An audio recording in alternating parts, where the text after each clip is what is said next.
Welcome to the channel. Today we're going on a deep dive into this classic piece of American pocket change. We're talking about its history, its hidden secrets, and answering the question on everyone's mind. Is the 1976 penny actually valuable? Stick around because the answer might surprise you. To understand the 1976 penny, you have to understand the world it was born into. 1976 was a monumental year for the United States.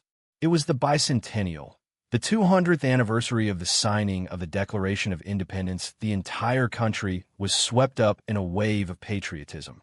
You saw red, white, and blue on everything. Cars, clothes, even your soda cans. It was a year of celebration, of looking back at 200 years of history.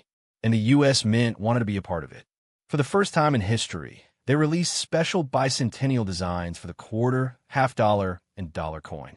These featured colonial drummers, Independence Hall, and a striking portrait of President Eisenhower on the dollar. But what about the penny? The humble 1-cent piece? It got left out. While its bigger siblings got fancy, new revolutionary outfits, the penny kept its same old design. And there's a fascinating reason for that. The 1976 penny features two iconic designs that on the obverse, or head side, we have the beloved portrait of Abraham Lincoln, designed by Victor D. Brenner. This design has been on the penny since 1909, making it the longest-running coin design in U.S. history. You'll see the motto, "In God We Trust," above him, Liberty to the left, and the date 1976 to the right. That on the reverse, or tail side, is the Lincoln Memorial, designed by Frank Gasparo. This was introduced in 1959, replacing the wheat ears design for the 150th anniversary of Lincoln's birth. Tiny statue that is, in fact, a miniature of the statue of Lincoln that sits inside the real memorial in Washington, D.C. So, you're holding a coin with a picture of a memorial that has a picture of the guy on the other side of the coin. It's a numismatic inception. Now, this is where we start getting into the nitty-gritty of value. Not all 1976 pennies were made in the same place. You need to check the mint mark. Look on the obverse, just below the date. What do you see? If you see nothing, you have a penny from the Philadelphia Mint. This was the most common mint. If you see a small d, that means it was minted in Denver. These are also very common. If you see a small s, you have something a bit more interesting. That's from a San Francisco Mint. The S mint mark pennies were not intended for general circulation. They were specially struck for collectors in proof and brilliant uncirculated sets. These coins have sharper details, mirror-like surfaces, and were handled with care from the moment they were born. A circulated S penny from 1976 is quite unusual and was likely spent by accident. Okay, let's get down to brass tacks. You fished a 1976 penny out of your change. What can you get for it? If it's worn, scratched, dark, and has been through the ringer, it's face value. It's a piece of history, but not a valuable one. The U.S. Mint produced over 8 billion pennies in 1976 alone. They are not rare. However, value is about condition and variety. A brand new, shiny 1976 P or 1976 D penny, straight from a bankroll, might be worth 10 to 25 cents to a collector who wants a pristine example. A full, original bankroll of 50 pennies, 1976 P or 1976 D, can be worth $2 to $4, essentially a small premium for the original packaging. This is where things get interesting. The San Francisco Mint S coins are where the value is. A 1976 S-proof penny. This is the one with the mirror-like background and frosted design, sold in packaging. It's worth $2 to $5. But wait, there's more.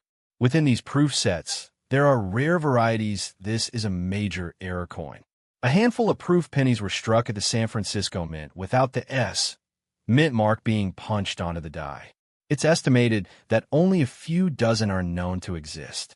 If you have a 1976 proof penny with no mint mark, and it's certified by a service like PCGS or NGC, you're holding a coin that could be worth over $5,000, even up to $15,000 or more, depending on its grade. So, what should you do? Go check your coin jars. Here's your quick checklist. Find the date, ***. Is it 1976? Good start. Find a mint mark asterisk asterisk, look below the date. Is it blank? D? Or S? Assess the condition asterisk, is it worn brown? Or is it still reddish brown? And sharp, look for errors asterisk asterisk. Is the mint mark missing entirely? Is the date doubled? Use a magnifying glass. For 99.9% of you, your 1976 penny will be a common 1-cent piece. But it's still a wonderful, tangible piece of American history. It was in someone's pocket during the bicentennial fireworks. It was used to buy a loaf of bread in the year America turned 200. So, while it may not make you rich, the 1976 Lincoln cent is a tiny, bronze-time capsule from a year of national pride. And that, in itself, has a value that goes far beyond a single cent. 1980 Lincoln Memorial Cent. It's a coin almost all of us have seen, but few of us truly know. Stick around, because by the end of this video, you'll know exactly what to look for in that jar of old change. First, let's set the stage. The year is 1980. The U.S. is in a recession, inflation is high, and the cost of making a penny is starting to creep up towards its face value. The Lincoln Memorial Cent design, which started in 1959, is now a familiar sight. That's right, over 13 billion pennies were made in 1980 across the Philadelphia, Denver, and San Francisco mints. This sheer volume is the number one reason why the vast, and I mean vast, majority of 1980 pennies are worth exactly 1 cent in circulated condition. If you were hoping your worn-out 1980 D-penny was a secret retirement fund, I'm sorry to be the bearer of bad news. In circulated grades, we're talking about a coin you spend, not one you slab. But let's break it down by mint because this is where we start to see some differences. Look at those numbers. 7 billion from Philadelphia, 5 billion from Denver. These are astronomical figures. For comparison, the famous 1909 SVB penny had a mintage of just 484,000. So, finding a 1980 penny is not the challenge. Now for circulated value. A 1980 or 1980 D penny that's been in circulation for over 40 years, with wear on Lincoln's hair and coat, is a face value coin. Its value is in its metal content, which we'll discuss, or as a spendable coin, a coin with less wear. Maybe it's been in a drawer its whole life. What we call you, or about uncirculated, might be worth a small premium to a collector filling an album. Maybe 10 to 25 cents. This mint mark is a different story. San Francisco only made proof coins in 1980. These were specially struck for collectors with polished dies and planchets, giving them a brilliant, mirror-like finish. You would not find these in circulation. If you have a 1980 S penny, it should be in a sealed plastic case, so now damaged. All right, this is where it gets interesting. The main event for the 1980 penny is the hunt for the small date and large date varieties. And this is almost exclusively a Denver Mint story. In 1980, the Mint made a slight modification to the date font mid-year. The initial design, the large date, has a thicker, bolder numeral.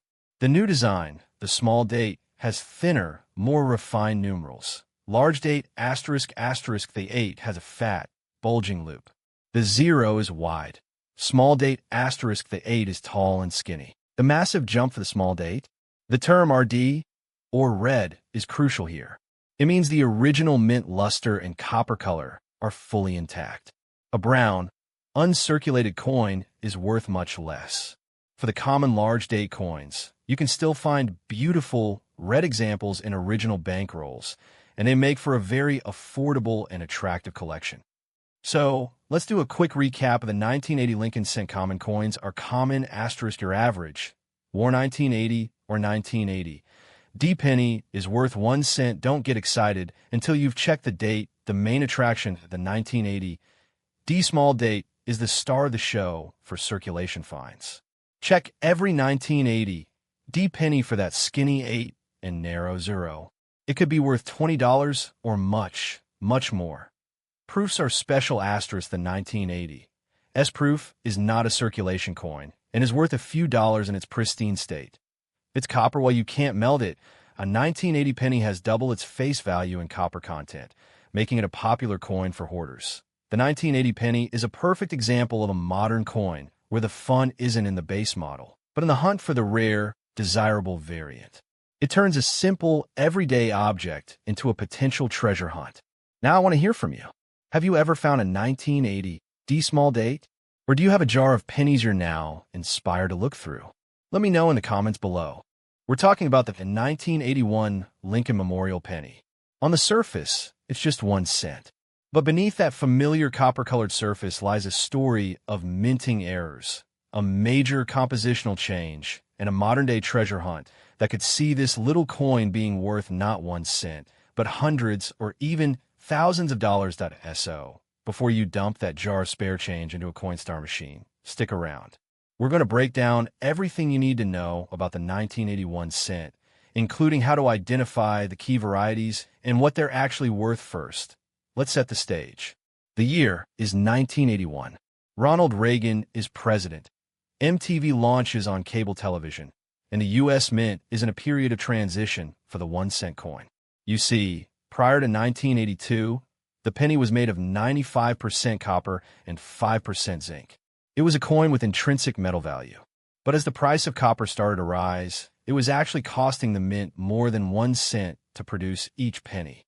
So in 1982, they made a huge change, switching to a copper-plated zinc composition that we still use today. But 1981 is special because it's the last full year of the traditional, mostly copper penny. However, because the change was happening, the mint was producing pennies at a massive rate from 3 different locations. Philadelphia, no mint mark; Denver, D mint mark; and San Francisco, S mint mark, but only for proof sets sold to collectors. So, let's get to the meat of it. What are the different 1981 pennies, and what are their values? We need to break this down into 2 main categories: business strike coins for circulation and proof coins for collectors.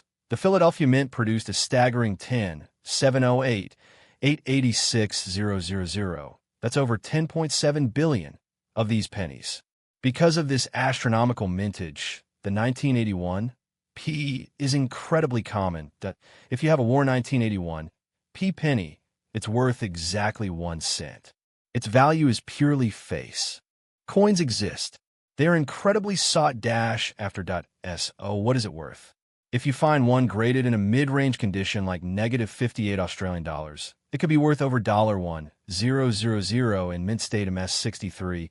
You're looking at $5,000 plus, and in the highest known grades like MS66 red, this penny is sold at auction for. Are you ready for this? Over $15,000 for a single penny. Okay, your heart is racing. You're ready to go check that coffee can full of pennies in your closet. Let me give you a quick, step-by-step guide on what to do. This is your first red flag. An S mint mark from 1981 should only be a proof coin. If you find one in circulation, it's either a proof someone spent, still cool, worth a few dollars, or, in an astronomically rare chance, it could be the error. Handle with care. You'll need a magnifying glass or a good phone camera macro lens. Look closely at the R in Liberty on Lincoln's shoulder. Does it have little feet? Serifs? Or is it a plain, footless R? If it has serifs, you might have something huge.